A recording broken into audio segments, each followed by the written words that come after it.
So today we are going to be talking about The Last of Us TV show. Now, The Last of Us is one of the most legendary games of all time. The Last of Us Part 2 as well. These games are some of the greatest stories of all time.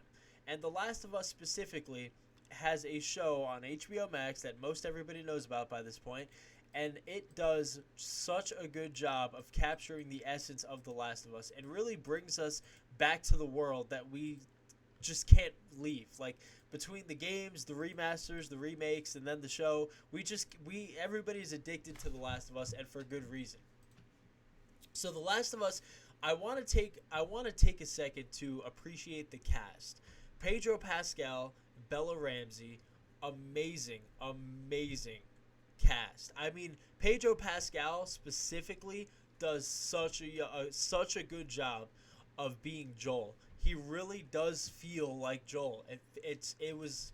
I mean, sometimes when you cast, the actor has to grow into the role, but he was made for this role. He was absolutely made for this role, and truly, it's a wonder how somebody is able to on the first try, like boom, like it's crazy. So, The Last of Us, like I said, has a really good cast. Bella Ramsey does a really good job of being Ellie too. And I want to give you a little bit of my backstory with The Last of Us. I played this game back when the PS3 was brand new. I played it, I played through it, and that was the end of it. I that was over. Let's see, it's 2023. That was 10 years ago. That was a literal decade ago because I believe that game came out in 2013. I that was the last time I played the game. Okay, I didn't even play 2. I have not played The Last of Us Part 2 because I'm not going to lie, I got really annoyed. The reason I got annoyed is not because of the story at all. It's because of every day a remake, a remaster. They kept bombarding this franchise with remakes and remasters. Like every they it was to the point where I was like, Sony's just this is just cash grabs. This is just a shameless cash grab. I'm pretty sure they did The Last of Us 1 remastered for PS5. And I'm like, dude, this is ridiculous. There are games out there that Sony has that could be way more deserving of a remaster, and they're doing this again. And it was pretty annoying. The other part of it was I switched to the Xbox back in the next generation PS4, Xbox One era, and I switched to the Xbox because I actually like the Xbox One better than the PS4. So I just kind of stepped away from PlayStation as an entirety, and I didn't really play any of the games that they had, except for obviously now Spider-Man, God of War, but at the time I didn't, and so. Coming back to the franchise, for me, this is the first time I've been back with The Last of Us in 10 years. And this is incredible. And I'm almost happy that I didn't play the games, and I'm happy that I feel like it's new to me, because if you're a new viewer watching this, if you're just somebody who has no idea what The Last of Us is, this is like discovering the fire. So now let's get into the show. The tone of this first episode was incredible. It highlights what it's like to just have panic at a moment's notice. You don't know what's going to happen, right? It's amazing to me how one moment everything's normal. Joel's going to work, daughter's going to school. She comes back. She's just going, getting him a birthday present, fixing his watch, and then out of nowhere, you start to see the police, the firemen. You see planes flying over. The owner of the store is like, you have to get out of here, go home, and honestly stay home. This isn't that, we're closed. And it's like, what's happening? And then she goes home. She ends up visiting the neighbor, and she sees the very old lady in the wheelchair, and she starts to act weird, but she doesn't see it, and it's crazy because it's like something's happening, and it happens at a moment's notice. And honestly, I feel like this show hits true because of the fact that we just came out of a pandemic ourselves. Now, obviously, it wasn't a pandemic like this where there's a fungus invading people and taking them over, but I feel like we can appreciate this a bit more because we just had a pandemic where one day everything's fine, and then I look at the news in January, and apparently somebody had something called COVID-19 in China. I didn't really know what it was, and then in February I see that there was a case in California. I'm like, it's probably nothing. And then on March 12th or March 19th, whatever day it was, boom, the nation declares that there's a pandemic, and they don't know. It's then they say, oh, don't wear masks, wear masks, airborne. People are raiding the stores trying to get as much toilet paper and stuff as possible, and it's like, and then it becomes real. It's like, oh, like this is real. Like this is real. And then, you start to end up like at some point you might feel like one day you might wake up with allergies, but like you don't know. What if it's not allergies? It's my point is us being out of a pandemic makes me appreciate the essence of what they did in this show. They really capture the fear and the unknown and the uncertainty in this show. The first episode I thought was incredible. So another part of the first episode that I really love too is Joel.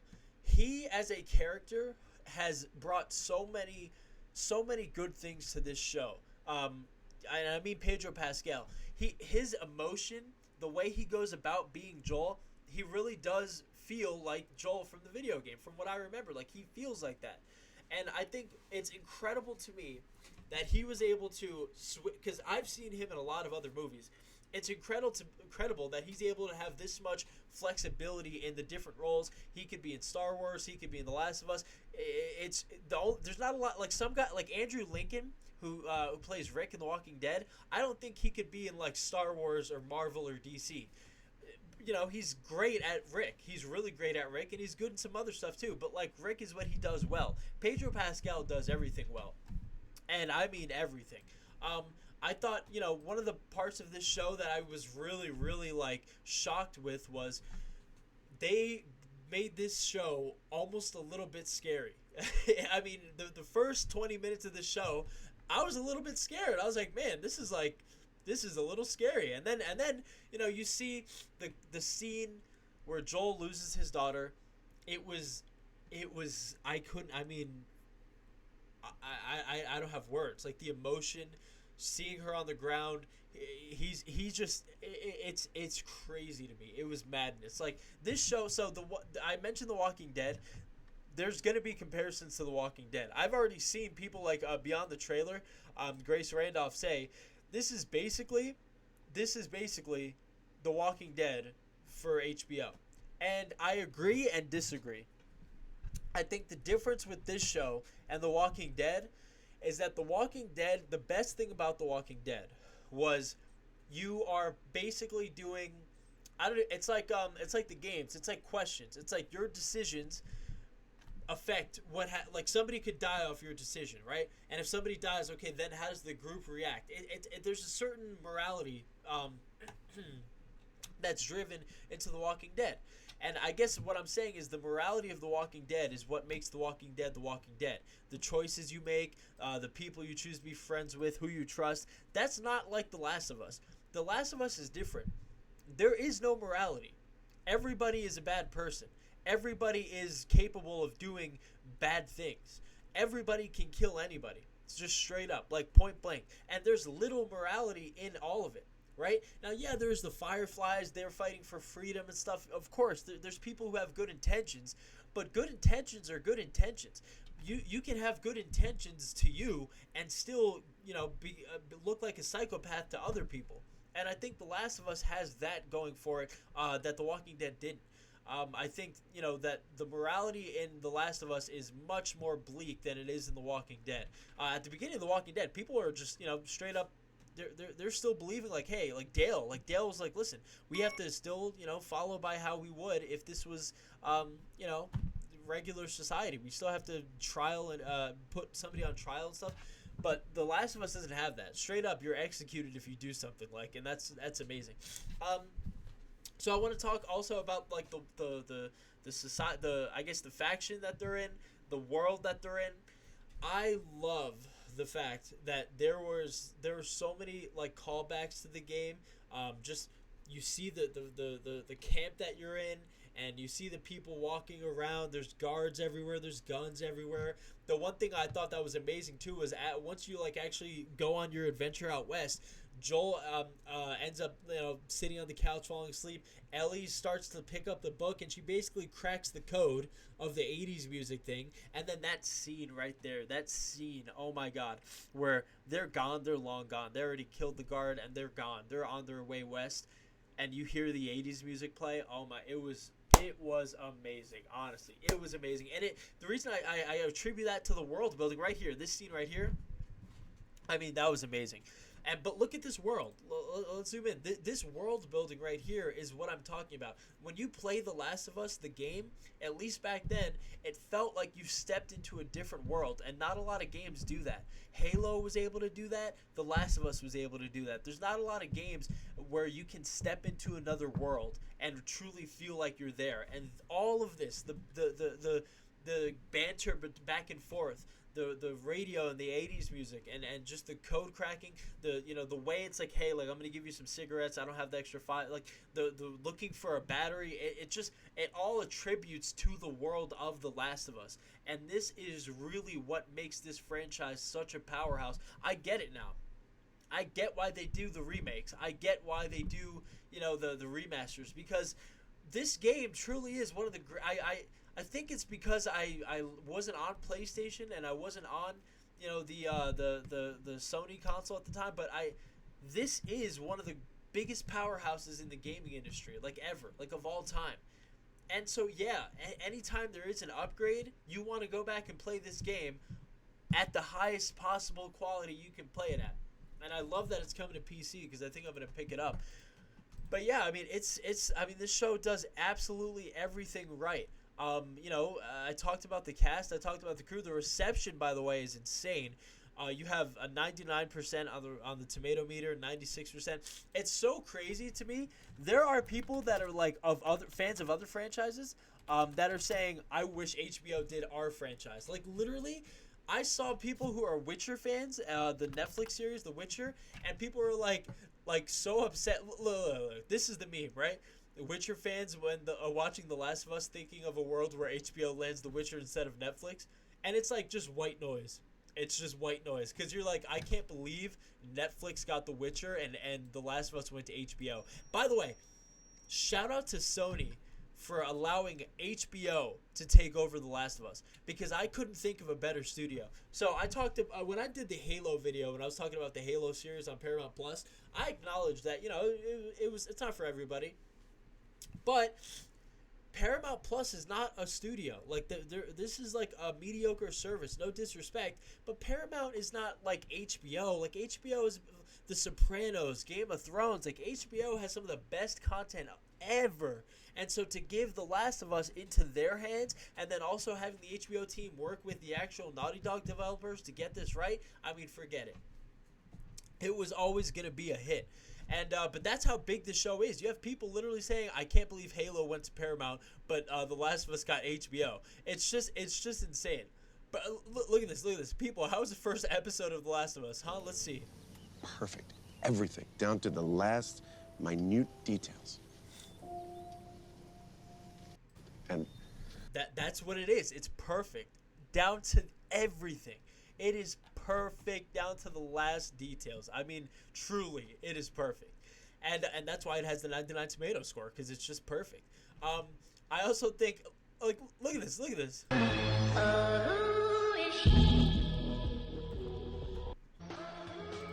Like, look at this. People, like, this is the Mandalorian fans starting The Last of Us for Pedro Pascal versus The Last of Us fans starting The Mandalorian for Pedro Pascal. It's like, Pedro Pascal was such, this is what, I was just saying this in the video. I've never, like, he has such a flexibility. He went from Star Wars to The Last of Us, and he pulled it off flawlessly. Like, I'm telling you, a lot of actors do not have that range. We're going to take a look at this clip and do a side-by-side just so I can highlight how perfect this show is. Let's take a look. Did they say how many you're dead? Are we sick? No, of course not. Why did things blow up? No cell phone, no radio. They said it's just people. A minute ago, newsman wouldn't shut up. How do you know? What? How do you know we're not safe? Right. They're saying it's mostly people in the city. That's why they got the highway blocked off. See what they need. What are you doing? You got a kid, Joe. So do we. Kid, Joe. So do we. We have room. Go in the back. Keep driving, Tom. Somebody else will come along. I see what I see. Someone else will come along. Go, find an alley. What alley? Look at this. Now! Just keep driving. Dad? I don't want to show too much more because I don't want the video to get taken down. But literally, people are doing side by sides of the game and the actual show, because that's how they stuck to the script in such a way that I don't think we've ever seen. I don't think we've ever seen it before. And I want to give Sony, Naughty Dog, and HBO credit like I've never done before. Nobody sticks to the script when it comes to video game adaptations. They really don't. And it's pretty unfortunate because most of the time the script in the video game is better than whatever you would come up with in the first place. Like Halo. I love the Halo show. I trust me, I really did enjoy it. It was comical. It was, it was definitely not as good as the game, but I enjoyed it for what it was, right? But they did not stick to the script at all, and they paid the price for it. And even the Sonic movie, the first two, the first one, it's whatever. I guess it's okay. The second one had a lot of adventure elements, and now they're basically using the Sonic Adventure storyline. But the real test with the Sonic movie is, are they going to go full on Sonic Adventure 2? Because if they do, it's not going to be a kids movie. It's not. Gerald Robotnik, he's not somebody that he's not a good person, right? His granddaughter dies. Like it's pretty dark. The Sonic Adventure 2 story is it's pretty dark for a Sonic game, but I feel they have to stick to that if they want to make this work. And there is a world where maybe they come up with something that's good, but truly, The Last of Us has reminded me that sticking to the script is great, and it always works. And that's just all I have to say about that. Please stick to the script. The Last of Us should be a beacon for every other video game that's coming out. The Gears of War, Netflix, stick to the script. Do not change the story for Gears of War. Don't go off on your own. Hire some Hollywood guy to mess up the story. The story's good on its own. Just adapt it to the screen. That's all you got to do. But I'm going to end this video. The Last of Us, if you haven't seen this, please, I'm telling you, go watch it. You will not regret it. It is truly one of the greatest shows. I mean, between House of the Dragon and Game of Thrones and The Last of Us, HBO, it can't be touched right now. I mean, HBO can't be touched. I know Netflix has Wednesday and people are, and then they have Stranger Things, but I'm not going to lie to you, man. You give me House of the Dragon and The Last of Us, I'll take those two shows over everything else Netflix has, and it's not even close because there's something about that HBO touch that I just cannot get enough of. So make sure you go check out this show. It's truly amazing, and it's worth your time. I had such a fun time watching it. I can't wait to watch the rest of the season. So yeah, let me know what you guys think of the show in the comment section. I can't wait to see what you guys think. And yeah, make sure you guys watch this show. I will see you guys in the next video, which will be Tears of the Kingdom.